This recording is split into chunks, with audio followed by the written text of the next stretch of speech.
سلام، من صالح سخندان هستم. اینجا دارآباد، محوطه موزه رویا پارک. رویا پارک یه تم پارک خاصه با محوریت خطای دید.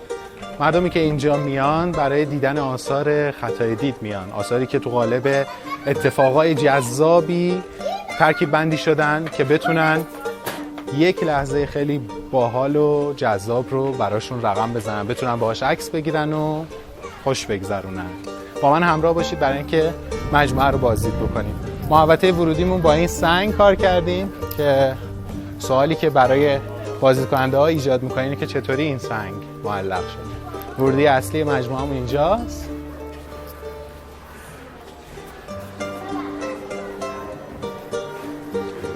میز خطای دید یا میز معلقمون که اسمشو گذاشتم، پایش جوری طراحی شده که به صورت معلق به نظر میرسه و یک سمتش بالاست. به علاوه دکور اینجا که جوری وانمود میکنه که اینجا یک اتفاق جاذبه‌ای افتاده که همه چی به هم ریخته.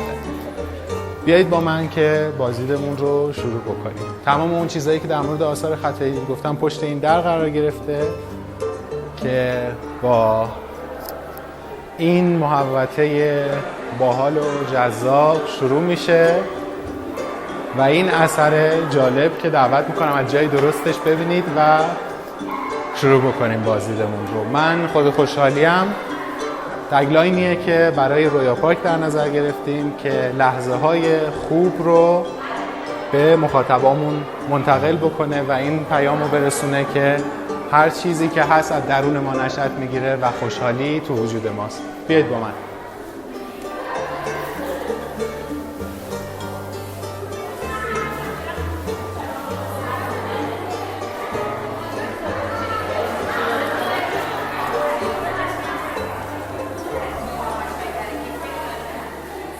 رویا پارک 6 تا بخش مختلف داره که اولین بخش اون بخش تریدی یا با عنوان تریدی زون معرفیش میکنیم.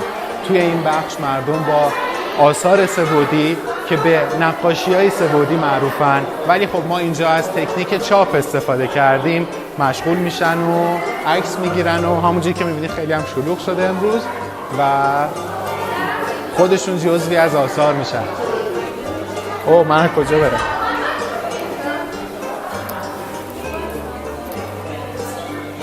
یه چرخی تو محوطه بزنیم که شما هم ببینید که اینجا چه اتفاقایی افتاده. مثلا اثر کوسه‌مون رو داریم، بال فرشته رو داریم.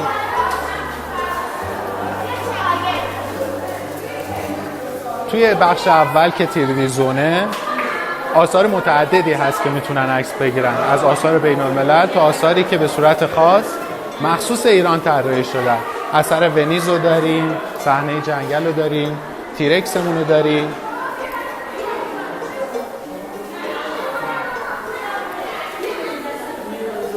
با من بیاید از این دروازه وارد بخش بعدی تریدی زون میشیم که آثاریه که مربوط به داستان‌ها یا اسطوره‌های ایرانیه. اثر شیردال رو می‌بینید که من میتونم باهاش یه جستی بگیرم و انگار که داره به من حمله میکنه. اثر فرش ایرانی و کتاب و اسلیمی و داستان‌های اساطیری، ملا صدرا و خیام و پسته. یه اثر هم داریم که آرش و کمانگیره بدون حضور خود آرش که مردم خودشون جست میگیرن اینجوری. خب با من بیا. اینجا بخش آثار تریدی تموم میشه.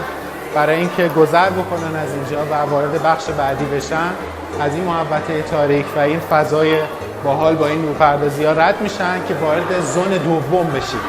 زون دوم ما اسمش هست اینفینیتی زون. اینفینیتی زون تماماً با آثار تکنیک آینه پوشیده شده. از اینجا که یک اثری داریم که کتابخونه بی‌نهایته و این تصویری که میبینید به خاطر دوتا آینه‌ای که هست تکرارش شده تا بی‌نهایت. اینجا آثار جوری چیدمان شده که به صورت بخش‌های متعدد باشه. هر کدومشون اتاقک‌هایی هستن برای بازدید مردم که ازش لذت ببرن. مثلا اینجا دالان بی‌نهایته من دارم فیلم میگیرم ببخشید که میتونیم با من بیاید داخل. خب همونطوری که میبینید اینجا یه نفر چند نفر میشه. من نمیدونم الان دقیقا دوربین کجاست. اینجا به خاطر آینه های متعددی که وجود داره فضایی رو به وجود آورده که راهروهای بی‌نهایتی رو میبینیم. من نمیدونم الان داریم میبینید فکر کنم. بیاید با من بیرون.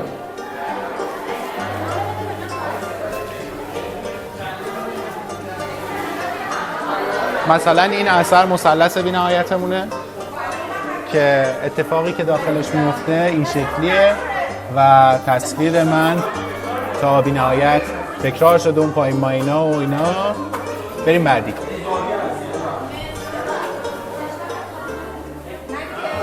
و اون اثر بامزه‌ای که اونجا دارن عکس میگیرن اثر بی‌وزنیه که به خاطر زاویه آینه و کسی که اونجا وای میسته انگار که معلقه. من میرم اون سمت وای میستم که شما هم ببینید.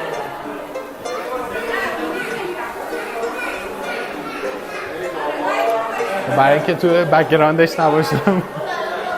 خب همونجوری که میبینید دارن جست میگیرن و خیلی خوشحالن و اتفاقی که افتاده خیلی هیجان زده و این حرفا.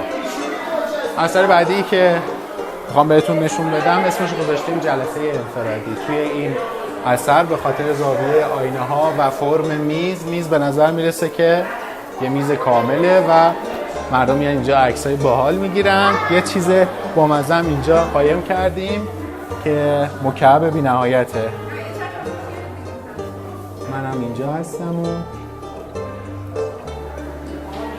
در حقیقت این مکعب یه مکعب 1 متر در 1 متره و ابعاد کوچیکی نداره. به خاطر تکرار تصاویره که بسیار بزرگ به نظر میرسه.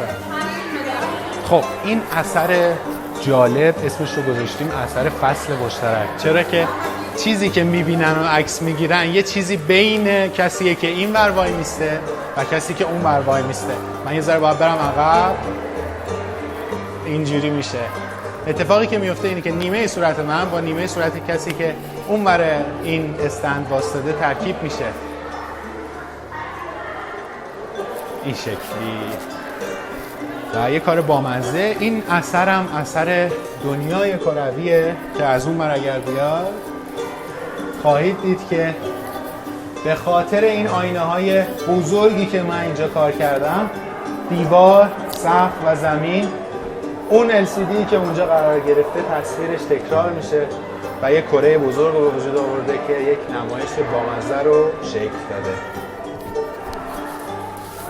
من خودم هم دوست دارم توی اون میز شام آخر که خیلی بامزه است اگر زیرش رو نشون بدی دورش بچرخی انگار که این میز کامله. الان من میخوام برم سرمو از داخل این میز بیرون بیارم و شما می‌بینید که اون میز آینش خالیه ولی من سرم میز شام آخر ما به خاطر آینه هایی که پایینش قرار گرفته و تکمیل تصویر این اتفاق افتاده. و میخوام توجهتون رو جلب بکنم به نورپردازی اینجا که خیلی حس باحالی رو ایجاد کرده با یه متریال خیلی ساده و یه نورپردازی نه چندان پیچیده این فضای باحال رو به وجود آورده. و من خیلی دوست دارم که اثر بی‌وزنی رو با تصویر خودم هم داشته باشم که ببینید که یه آینه ساده چطور میتونه یه افکت خیلی بامزه رو به وجود بیاره وقتی من تو موقعیت درستش قرار میگیرم. شما میبینید که نیمه بدن من به خاطر تکرارش توی این آینه کامل شده و میتونم کارهای بامزه بکنم. اینجا اثر کهکشان بی‌نهایته که وقتی با من داخل میشید یک فضای خیلی جذابی به وجود اومده به خاطر وجود این آینه هایی که دور و بر ماست که تصویری که میبینید تا بی‌نهایت تکرار شده و این نور خیلی باحالی که اینجا هست. بریم وارد بخش بعدی بشیم.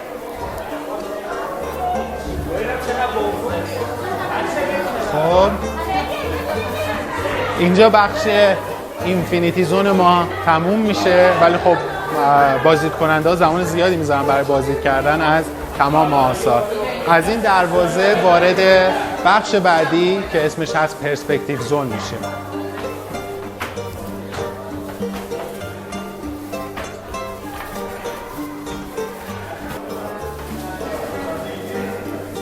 وارد پرسپکتیو زون میشیم. توی این بخش تمام آثاری که بازدید کننده ها میبینن آثاری هستش که بر مبنای تکنیک های مربوط به پرسپکتیوه. پرسپکتیو یعنی هر چیزی که از ما دورتر میشه کوچکتر میشه و ما اینجا از اون استفاده کردیم. برای اینکه اینجا خیلی شلوغه من از چیزی که دم دسته شروع میکنم. اینها مجسمه های دو منظری هستند. مجسمه هایی که تصویری که الان میبینید توی آینه یه چیزه و تصویری که از جسم میبینید یه چیز دیگه است. آینه اینجا قرار گرفته و خود جسممون اینجا. این به خاطر این به وجود میاد که فرم رویه این مجسمه به نحو خاصی طراحی شده که از دو زاویه مختلف دو تصویر مختلف دیده بشه. این سمت هم دو تا اثر دیگه هستش. دو تا از مجسمه ها رو به صورت ثابت قرار دادیم و دو تاش هم به صورت متحرک.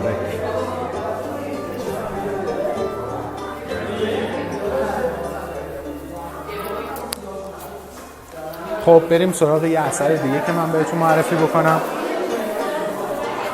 مجسمه هزار تیکه، یک اثر خیلی شاخص توی رویا پارک که همونجوری که از اون زاویه می‌بینید صورت یوز ایرانی واضح شده با استفاده از سطح‌ها مداد رنگی که اینجا کنار هم قرار گرفتن رو هوا معلق شدن. این تصویر به وجود اومده.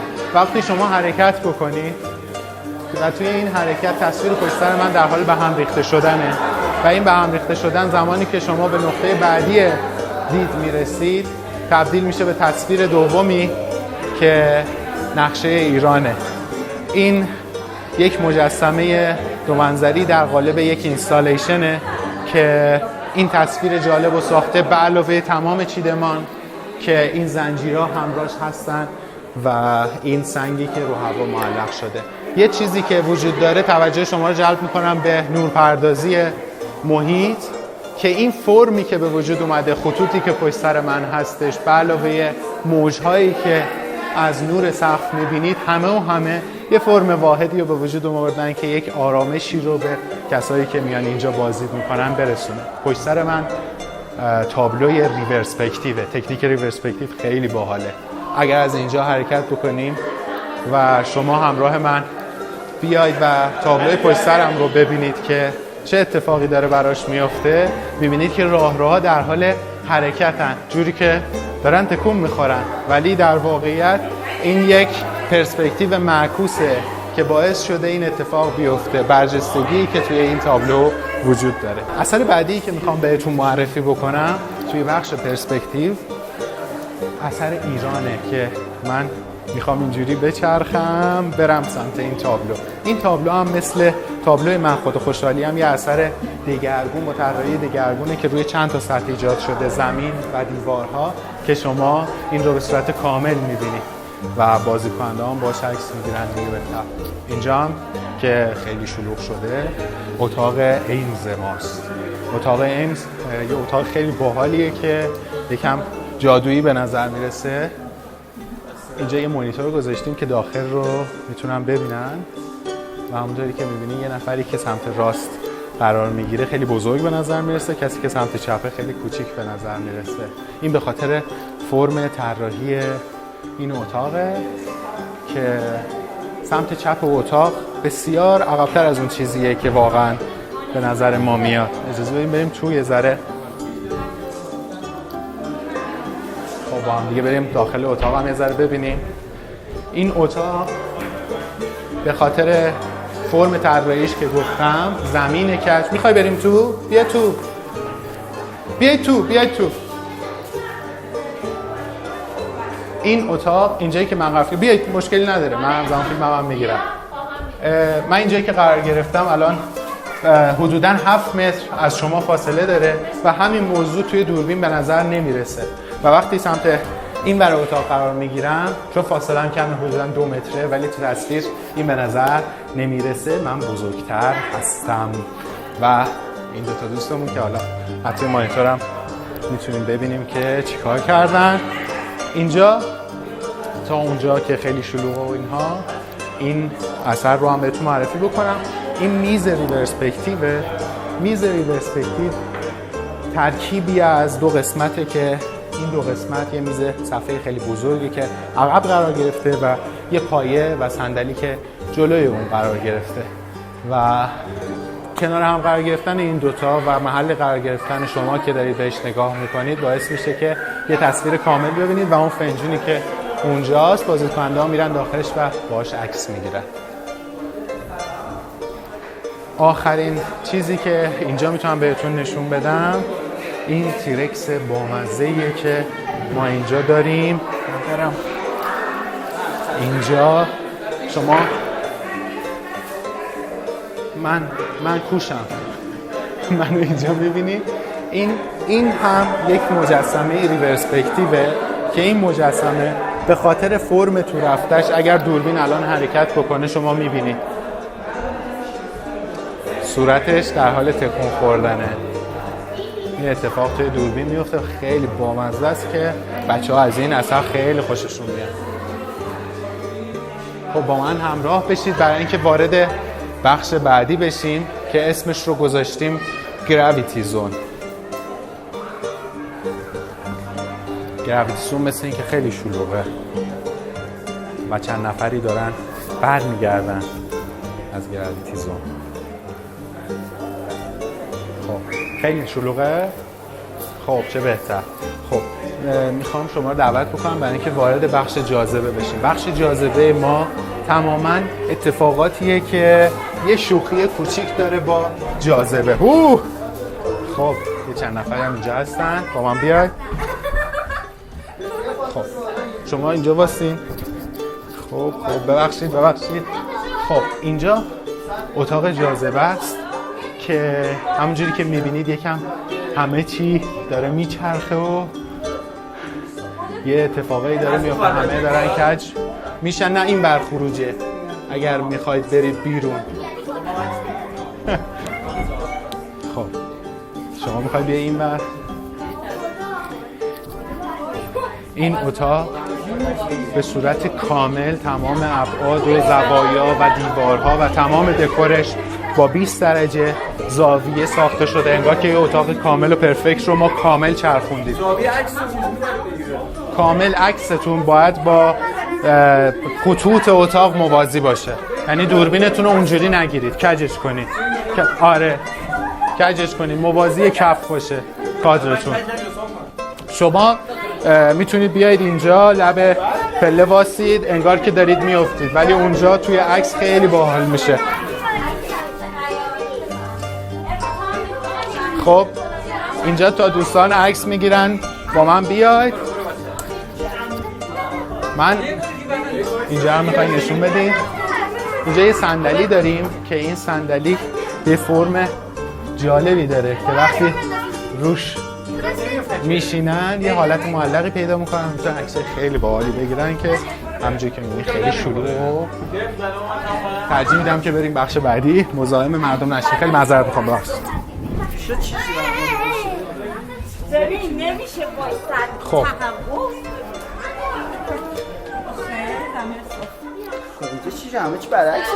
خب اینجا اتاق دوم از بخش جاذبه است. اینجا یه آشپزخونه است که خب من الان رو سقفش وایسادم و دارم راه میرم که میبینید همه دکور اینجا سر و ته. خب حالا میخوام وارد اتاق بعدی بشم که اینم یه اتاق دیگه است. خب اینجا یه اتاق دیگه است که من میتونم روی این مبله بشینم و بر شما صحبت بکنم که تمام جزئیاتی که اینجا وجود داره همگی روی دیوار قرار گرفته و یه اتاق کامل رو داریم که 90 درجه انگار چرخیده. خب بریم وارد بخش بعدیمون بشیم. اینو بهتون نشون ندادم. این یه مجسمه خیلی بامزه است که وقتی وسط اینو نگاه میکنید انگار که یه حلقه ای هستش که در حال پایین اومدنه و من نزدیک باید ببینیمش.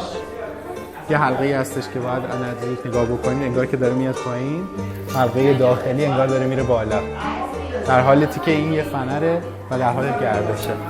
وارد بخش بعدی میشیم که اسمش هست تریک زون. توی این بخش پدیده هایی میبینیم از خطای دید که توی سایر بخشا ندیده. تابلوهای خطای دید که با رنگ و لعاب و خطای شناختی آدم سر و کار دارن، مثل ابعاد این میزا که دقیقاً مثل هم برای اینکه این اتفاق ثابت بشه یه شابلون اینجا گذاشتیم که شما میبینید که این دوتاش کاملا شبیه همه. تمام پدیده های گرافیکی خطای دید که توی تصویر میگنجه اینجا دیده میشه. من این اثرم بهتون معرفی بکنم. اثر عصای مرتازه که عصای مرتاز یک تکنیک نسبتاً قدیمیه که وقتی روی اون میشینن پاشون از زمین جداست و البته این پارچه ها هیچ تأثیری نداره. یه لباس مرتازه که باعث میشه این فرم تکمیل بشه و این معلق بودن بیشتر به چشم بیاد. یه اثر خیلی شاخص اینجا داریم که اثر هنر سایه است. این اثر با جزئیات بسیار زیادی به وجود اومده.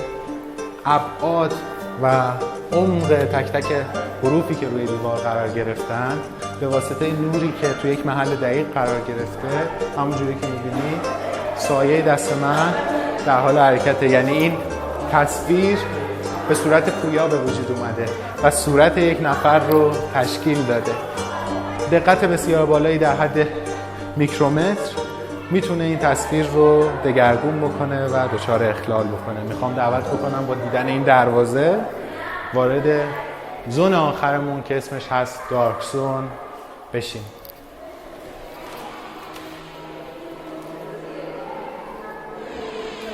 اینجا زون آخر رویا پارک، اسمش رو گذاشتیم دارک زون به خاطر اینکه با نور یووی روشن شده و نقاشی هایی که با رنگ مخصوص بلک لایت روی دیوار به وجود اومدن.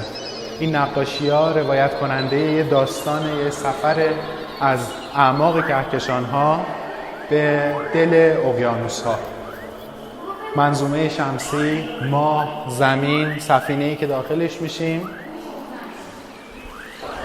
و اینجا فرود میایم روی زمین. این صحنه دره بهار، این جنگل، این بر این گاو عظیم الجثه که میدرخشه تو این نور. به ساحل میرسیم و این امواج خروشان که در ادامهش وارد زیر آب میشیم تا برسیم به این صحنه باحال زیر آب که ناتیلوس رو ببینن، همون زیر دریایی معروف قدیمی 20,000 فرسنگ زیر دریا که این اختاپوس احاطه‌اش کرده و از این در بازدید کننده ها واردش میشن. این زیر دریایی عملاً محل تحویل عکسای باحالیه که ازشون گرفته شده توی بازدیدشون. اینجا عکساشون آماده میشه و عکساشون رو میگیرن، منتظر میشن برای اینکه بازدیدشون تموم شده و این هدایا رو تحویل بگیرن.